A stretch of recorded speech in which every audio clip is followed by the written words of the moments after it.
POV punya tugas video kelompok, tapi hanya 2 orang.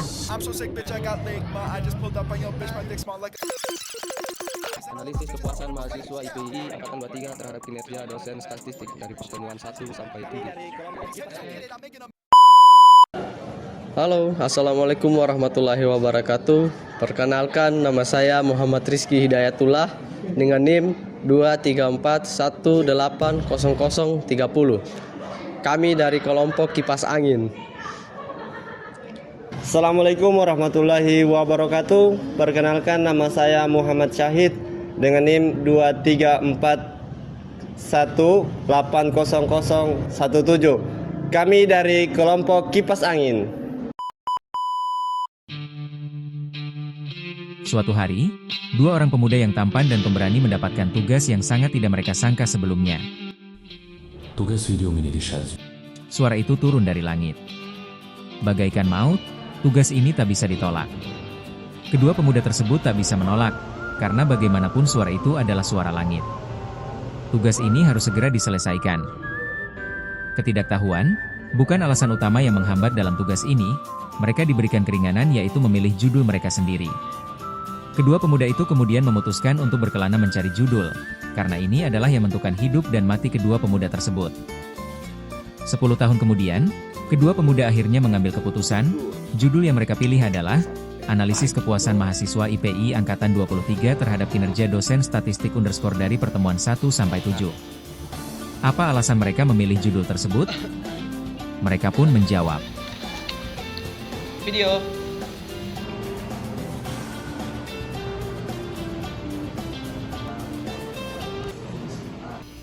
Oke. Assalamualaikum warahmatullahi wabarakatuh. Assalamualaikum warahmatullahi wabarakatuh. Yang pertama yang dijelaskan Ibu itu adalah alasan kenapa kami memilih judul Analisis Kepuasan Mahasiswa IPI Angkatan 23 terhadap kinerja dosen statistik dari pertemuan 1 sampai 7, atau ini kinerja dosen yang mengampu kami. Ya, alasannya karena kami ingin mengetahui apakah teman-teman kami di dalam kelas itu sudah paham atau belum, atau puas dengan kinerja, dengan hormat kami sebut namanya Ibu Tiara Anggreni. Mengenai tujuan, apa tujuan kita?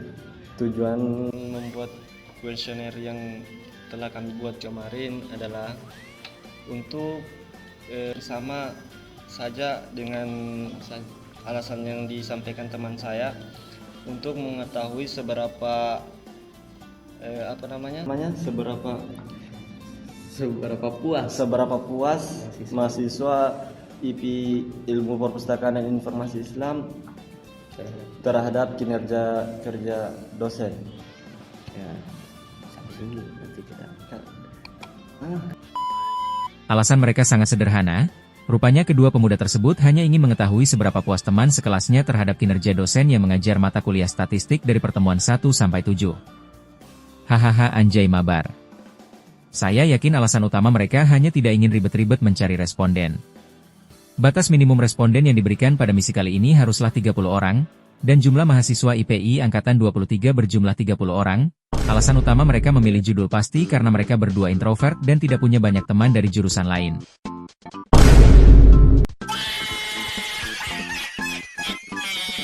Pada misi ini, kedua pemuda yang dilihat dari manapun tetap tampan ini, diharuskan menjelaskan cara menyusun instrumen kuesioner yang mereka buat. Mari kita simak. Saya ikut penasaran. Nah, oke. Selanjutnya adalah cara menyusun kuesioner atau instrumen kuesionernya. Jadi kami dua di sini menyusun kuesionernya sesuai dengan apa yang kami butuhkan. Yang pertama ada tentu saja nama, terus yang kedua NIM, terus yang ketiga adalah untuk angkatan. Apa alasannya kami mengangkat instrumen ini ke dalam kuesioner kami adalah agar supaya kuesioner yang telah kami buat itu lebih datanya itu lebih valid, yang mengisinya itu tahu Nah. siapa yang mengisinya. Ya, apakah benar angkatan 23 Iya. atau bukan? Nah, adapun di sini kami tambahkan hobi. Ini untuk sekedar mengetahui hobi teman-teman angkatan 23 ini. Jadi ini kayaknya bisa sih untuk mengukir suatu lebih dalam, menganalisis lebih dalam apa yang membuat mereka kurang puas atau puas dengan kinerja dosen. Salah satunya dengan hobi ini. Cuman kita orang tidak menganalisis terkait ini hobinya karena ini di luar ranah statistik kayaknya. Cut saja, tidak penting saya bilang itu. Nah, di bagian pernyataan kami menyusun 15 pernyataan, 8 pernyataan positif dan sisanya pernyataan negatif. Kedua pemuda tampan menjelaskan bahwa instrumen kuesioner mereka terdiri dari 8 pernyataan positif dan 7 sisanya adalah pernyataan negatif. Adapun bumbu pernyataan yang dua pemuda tampan itu racik, ialah 1. Dosen statistik menguasai materi dengan baik dan mampu menjelaskan konsep-konsep statistik secara jelas. Pernyataan kedua. Metode pembelajaran statistik, ceramah, praktikum, studi kasus, membantu saya memahami konsep dengan mudah. 3. Contoh-contoh dan latihan soal statistik yang diberikan relevan dengan bidang ilmu perpustakaan dan informasi. 4. Sistem penilaian mata kuliah statistik adil dan transparan, tugas, UTS, kehadiran, dan seterusnya. Lu tinggal lihat aja di layar. Setelah meracik 15 santapan pernyataan mewah tersebut, dua pemuda kemudian menawarkan 5 jawaban yang salah satunya harus dijawab oleh responden. Guna untuk mencari data statistik, dua pemuda tampan itu menjelaskan bahwa jawaban sangat setuju untuk pernyataan positif akan diberi nilai 5, jawaban setuju diberi nilai 4, netral diberi nilai 3, tidak setuju diberi nilai 2, dan sangat tidak setuju diberi nilai 1. Sedangkan jawaban dari pernyataan negatif adalah sebaliknya, yaitu sangat tidak setuju akan diberi nilai 5, tidak setuju diberi nilai 4, dan seterusnya. Untuk pernyataan positif itu dihitung 1, terus tidak setuju dihitung 2, netral dihitung 3, setuju dihitung 4, sangat setuju dihitung 5. Begitu juga sebaliknya. Adapun terkait indikator apa yang digunakan dan selanjutnya adalah penjelasan mengenai indikator yang digunakan dalam perjalanan panjang pada misi 1000 tahun kedua pemuda tampan kita tercinta. Di perjalanan ini, terlihat kedua pemuda tampan sempat kehilangan arah, bingung mau menjelaskan dari mana, seperti lu yang bingung mau jelasin dari mana agar hubungan MU dengan teman sekelasmu nggak asing. Karena lu dengan tololnya menyatakan perasaan ke teman kelas tapi akhirnya ditolak. Maafkan kata yang tak terucap, akan ku hapus jika. Beruntungnya, kedua pemuda mengingat kembali suatu petuah kakak pertama mereka, tepat sebelum misi menganalisis statistik ini dimulai. Petuah tersebut bernama Kitab Ai. Ini adalah kitab dari abad 21. Sebuah keajaiban yang tidak mungkin didapati sepanjang 1000 tahun kecanggihan dunia tahun sebelumnya. Kitab canggih ini bahkan tidak dimiliki dinasti Ming di Cina, yang katanya penuh dengan kitab-kitab sakral, canggih, dan melampaui zaman. Tempat sang kakak pertama berguru dalam perjalanan melintasi waktunya. Setelah membaca Kitab Ai, kedua pemuda tampak kembali percaya diri. Kedua pemuda sepertinya tidak sepandai yang kita kira. Mereka berdua kurang paham apa itu indikator, tapi setelah membandingkan isi Kitab Ai yang tertera di layar dengan kuesioner mereka, akhirnya mereka yakin bahwa ini sudah benar, ya semoga saja. Mereka merasa benar karena menuliskan bumbu sakral ini, kemudian Kitab Ai langsung memberikan jawaban.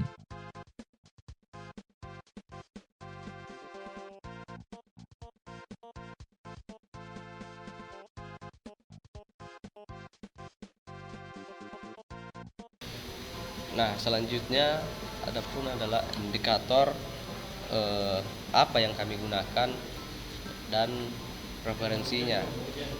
Jadi dari Indikator yang kami ambil itu berdasarkan teori pembelajaran, evaluasi pembelajaran dari Bapak Sugiono pada tahun 2019.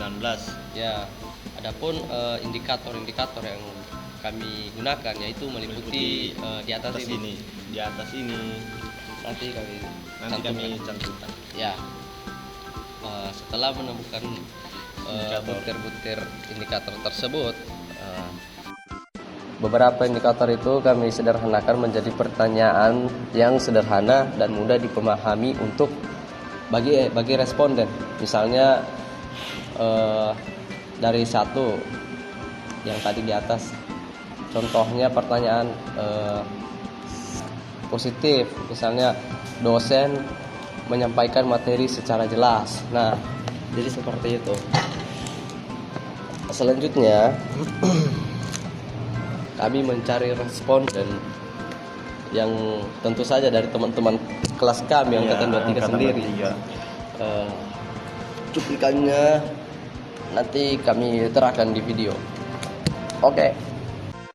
Setelah penjelasan indikator, kedua pemuda tampan yang kita cintai, kemudian berusaha menawarkan racikan kuesioner mereka ke teman sekelas mereka, dan ternyata tidak semudah yang mereka bayangkan. Ternyata banyak dari teman kelas mereka yang tidak memberikan umpan balik, termasuk si dia yang menolak cintamu. Kemudian pemuda tampan tersebut berusaha semaksimal mungkin, berharap agar 30 orang mahasiswa IPI Angkatan 23 bisa merasakan racikan kuesioner mereka. Penuh dengan drama, mereka juga harus mengisi kuesioner teman mereka sebagai bahan barter. Singkat cerita, setelah berusaha keras, akhirnya teman sekelas mulai yakin dan memberikan umpan baliknya. Beruntungnya teman sekelas yang asing juga ikut memberikan umpan balik jawaban, meskipun itu bukan jawaban dari yang selama ini lu harapkan. Sestop menganggap bahwa dia mengisi kuesioner MU, artinya dia mulai menyukaimu, padahal dia hanya tidak enakan. Jadi, stop. Bukan dia yang jahat, dirimu juga pantas untuk dicintai tanpa harus jadi pilihan. Ada gurita di pelabuhan, guritanya di pelabuhan Minang. Hahaha soal rindu gue maha tahan. Tapi kalau udah di pelaminan, sudah pasti dialah sang pemenang.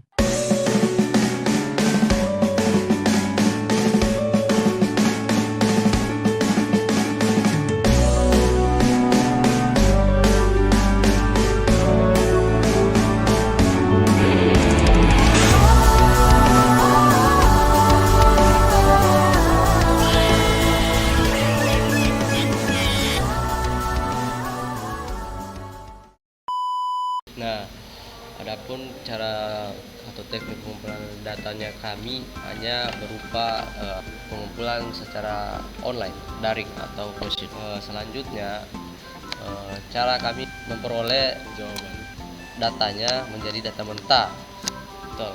Jadi karena mahasiswa IP berjumlah berapa? 30 orang Angkatan 2023. Iya. Maka jawaban yang kami peroleh sudah mencapai target dan selanjutnya cara kami mengelola data tersebut yaitu dengan menggunakan Google Form. Data-data ini akan terlihat jelas hasil dari jawabannya. Nah, itu tadi pertanyaan. Nah, jadi secara ringkas semua itu sudah dihitung oleh Google Form secara otomatis. Adapun di sini kesalahan yang memilih angkatan 2025 sedikit kami klarifikasi itu salah satu angkatan 23 yang iseng mengisi kuesioner kami memilih angkatan 2025 komsat kami sendiri yaitu Pardi. Nah, jadi semua diagram sudah ada di sini, data-data. Terus bagaimana kami mendapatkannya, yaitu dengan langsung dari lihat di spreadsheet.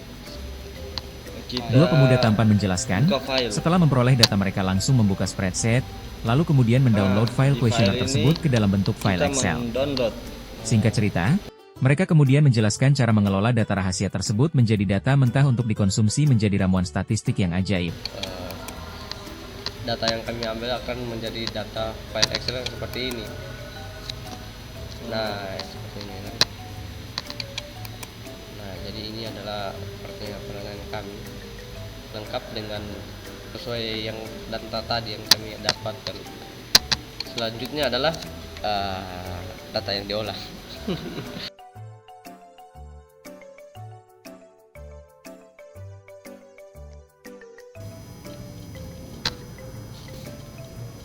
Ya, oke. Selanjutnya adalah mengubah cara memperoleh data mentah. Kalau yang kami ambil di sini bisa untuk memperoleh data mentahnya yang seperti ini. Yang pertama adalah mengambil data dari Google Form tadi, terus kita jumlahkan berapa yang setuju, tidak setuju, dan kita beri nilai, yang mana dalam hitungan positif hitung nilai untuk sangat setuju itu adalah 5, dan yang negatif nilai yang sangat setuju itu adalah 1. Setelah kami jumlahkan masing-masing ke bawah 30 responden, semua kami jumlahkan di sum menjadi 39 untuk responden pertama.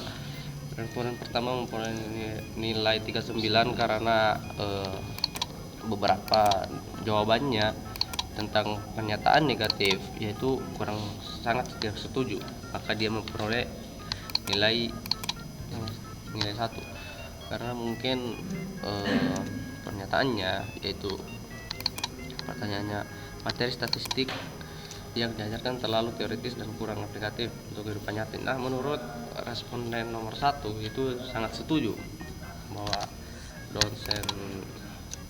dosen itu terlalu teoritis dalam menjelaskan materi. Ya. Selanjutnya Setelah mendapatkan bumbu-bumbu data menjadi data mentah, kedua pemuda tampan kita kemudian membuat tabel distribusi, data kelompok, sesuai tugas dan arahan dari sang suara langit. dengan mengurutkan nilai terbanyak yang diperoleh responden dengan mencari rentang, yaitu dengan data tertinggi dikurang data terendah, berarti 89 dikurang 39, maka hasilnya 29.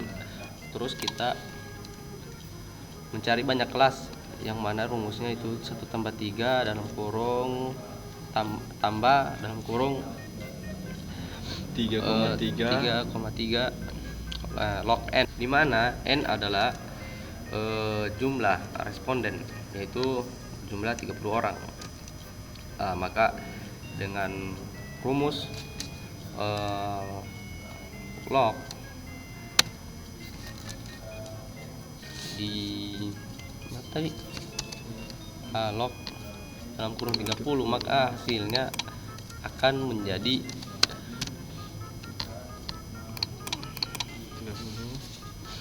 30, yaitu jumlah responden, maka akan mendapat nilai 1,447.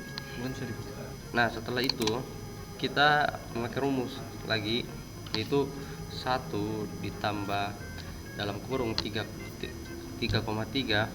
dikali dengan jumlah responden tadi dengan rumus log, maka hasil yang didapatkan adalah 5,87 lebih sekian, dan dibulatkan menjadi 6. Nah, selanjutnya kita mencari panjang kelas, yaitu adalah rentang dibagi panjang kelas atau K. Jadi artinya rentang, yaitu 29 dibagi dengan yang kita bulatkan menjadi 6, yaitu panjang kelas banyak kelas, hasilnya yaitu 5. Nah, maka kita bisa menyimpulkan sebuah tabel distribusi frekuensinya, yaitu 39 sampai 43. Artinya 39 ini nilai terendah, terus dipanjangkan menjadi 5. Artinya 39, 40, 41, 42, 43. Maka hasilnya seperti ini. Dan banyak kelasnya, yaitu 6, 1, 2, 3, 4, 5, 6. Jadi seperti ini yang saya pahami setelah belajar statistik. Dan seterusnya maka dia akan sampai ke nilai tertinggi. Maka data yang diperoleh ini bisa dibilang cukup valid sejauh ini. Setelah berhasil mendapatkan hasil data menjadi tabel distribusi, data kelompok, yang diperintahkan sang suara langit, kedua pemuda tampan idaman wanita surga ini, kemudian diperintahkan kembali sang suara langit, agar supaya pemuda tampan membuat grafik dalam bentuk histogram, poligon frekuensi, dan OGIF. Karena di layar kita lihat pemuda tampan cukup kehabisan energi, ini bukanlah faktor karena cintanya ditolak, tapi karena tugas dari sang suara langit yang sudah mendekati jatuh tempo. Meskipun kedua pemuda tampan sempat mengorbankan waktu tidurnya selama 2 hari, tugas perjalanan 1000 tahun ini masih belum selesai. Untungnya saya yang tampan dan ganteng hahahai, Anjay Mabar ini, hadir ke dunia ini untuk meringankan misi sang pemuda tampan. Simak penjelasanku. Histogram adalah grafik batang yang menunjukkan bagaimana data tersebar dalam kelas-kelas tertentu. Kegunaannya adalah untuk melihat pola distribusi data, apakah cenderung normal, miring, atau tidak beraturan. Untuk mengetahui kelas mana yang memiliki frekuensi tertinggi atau terendah. Dalam misi kali ini, nampak bahwa grafik histogram menunjukkan beberapa nilai tertinggi dan terendah. Yang tertinggi yakni 44 sampai 48 dan 49 sampai 54, sementara yang terendah tuh lu bisa lihat juga. Hayo. 2. Poligon frekuensi dibuat dengan menghubungkan titik-titik tengah kelas pada histogram menggunakan garis. Kegunaannya adalah untuk melihat bentuk distribusi data secara lebih halus dibanding histogram, membantu memahami tren naik atau turunnya frekuensi antar kelas. Dalam perjalanan misi ini, poligon frekuensi membuat pola kepuasan mahasiswa IPI Angkatan 23 terlihat lebih jelas dan mudah dibandingkan hanya dengan batang histogram.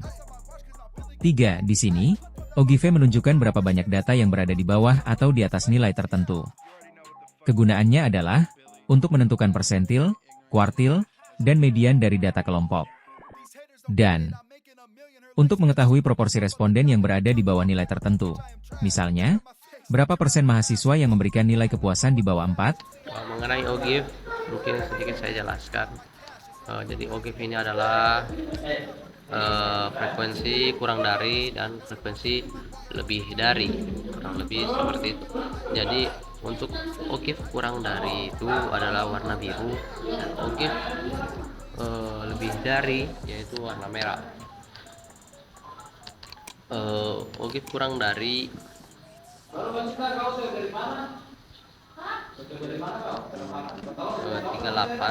itu 0, kurang lebih seperti ini. 68 sampai 30 itu cukup sampai 30.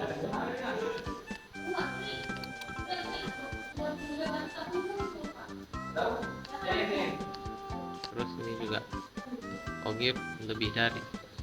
Terus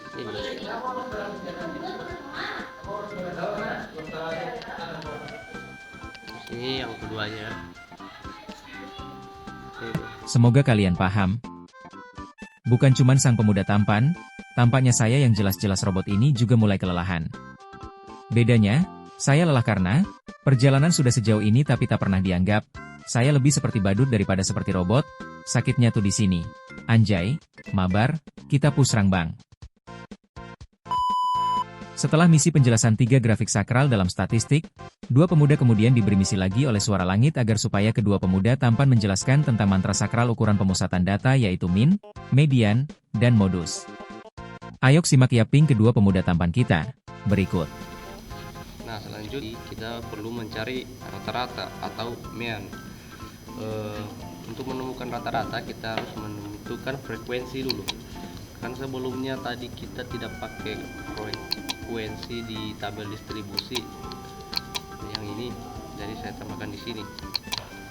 Kami tambahkan di sini frekuensinya itu dihitung gampang saja, yaitu 39 sampai 43 itu di data sini. Ya, saya lanjutkan mengapa 39 sampai 43, karena di sini cuma 2. Frekuensinya itu cuma 2. Nah, terus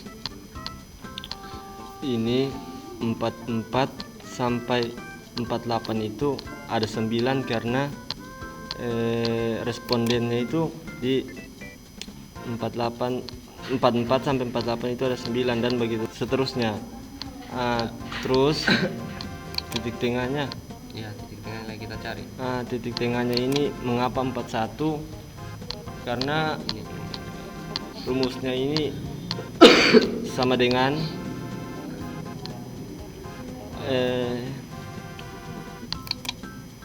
39 ditambah 43 terus dibagi 2. ya, Makanya ini 41. untuk mendapat titik tengahnya juga begitu seterusnya, tapi dia tetap dibagi 2. Ini 44 tambah 48 terus dibagi 2, maka hasilnya 46. Kita telah menemukan nilai titik tengahnya. Selanjutnya yaitu untuk mendapatkan nilai rata-ratanya yang kita cari sebenarnya, yaitu menjumlahkan semua data yang kita peroleh, yaitu dibagi dengan nanti banyaknya Responden. jumlah responden. Tetapi untuk mendapatkan awalnya mean dulu, dasarnya meannya, dasar rata-ratanya, kita harus mengalihkan titik tengah dengan frekuensi. Kalau saya kalikan titik tengah dengan frekuensi, maka hasilnya 84. Saya contoh, ini sama dengan frekuensinya dikali dengan titik tengahnya, maka hasilnya akan 82.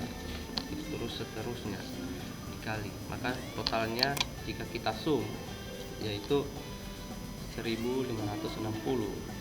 Nah, selanjutnya untuk mendapatkan nilai rata-ratanya kita harus bagi dengan banyaknya responden, yaitu nilai rata-rata semua jumlah data dibagi dengan banyaknya data responden, maka hasilnya 52. Saya kasih contoh, ini sama dengan totalnya semua dari frekuensi dikali titik tengahnya dengan dibagi dengan banyaknya jumlah responden 30, maka hasilnya akan mencapai 52. Nah, selanjutnya kita mencari data Median. median. Apa itu? Nah, setelah perjalanan panjang, dua pemuda tampan kini sampai pada penjelasan ukuran pemusatan data, tapi sayangnya HP admin mau meledak. Jadi terpaksa kalau ramai kita lanjut part 2-nya. Saksikan terus perjalanan dua pemuda tampan menghadapi ujian dari sang suara langit. Part kedua mereka akan berusaha keras menjelaskan tentang ukuran letak data yaitu desil, kuartil, dan persentile. Dan juga menghadapi ujian untuk menjelaskan tentang ukuran penyebaran data yaitu range, simpangan rata, simpangan baku, varians, koefisien variasi. Dan raja terakhir yaitu grafik skewness dan kurtosis. Bagaimana akhir kisah dua pemuda tampan? Ubur-ubur ikan lele, jangan lupa like, komen, subscribe. Terima kasih yang sebesar-besarnya kepada yang terhormat Ibu Tiara Wahyu Anggraini, M.Pd. Oke, sekian.